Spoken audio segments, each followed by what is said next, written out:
Welcome to our channel. Today we how to transfer Kubernetes manifests between clusters with kubectl, complete guide step by step clearly.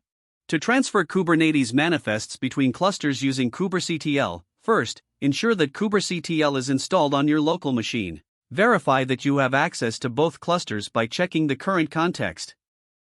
You can do this by running the command kubectl config current context. Next, use the command kubectl get all namespaces o-yaml to extract the manifests from the source cluster. Redirect this output to a file by using > sign followed by your desired file name, for example, source-cluster-manifests.yaml. This will save all resources in YAML format that you can edit or transfer later. Review the generated YAML file to ensure that it contains the necessary resources you want to transfer.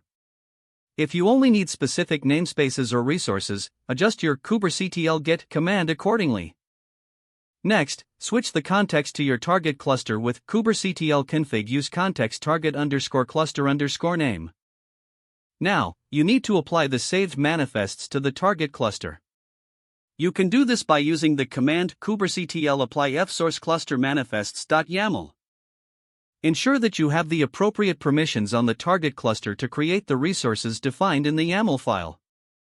If the manifests include any cluster-specific configurations, such as node selectors or resource quotas, you may need to modify them before applying. After applying, check the status of your resources by running kubectl get all namespaces on the target cluster. This will allow you to confirm that the resources have been successfully created. If any issues arise, consult the logs or error messages provided by kubectl for troubleshooting. Once all resources are created, verify that they function as expected in the new environment. By following these steps, you've successfully transferred Kubernetes manifests between clusters using kubectl. If the page does not load, refresh the browser or try again in a private or incognito window. Make sure you are using the correct email address, then retype it carefully to avoid small typos.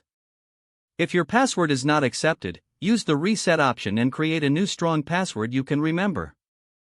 Check your spam folder for verification or security emails, then complete any requested confirmation steps.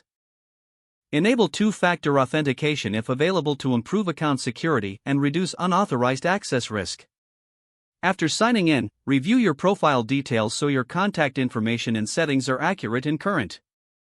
If you see an error message, note it down and try again after reset. Log out when you finish, especially on shared devices, to keep your account and payment information secure. If the page does not load, refresh the browser or try again in a private or incognito window. Make sure you are using the correct email address, then retype it carefully to avoid small typos.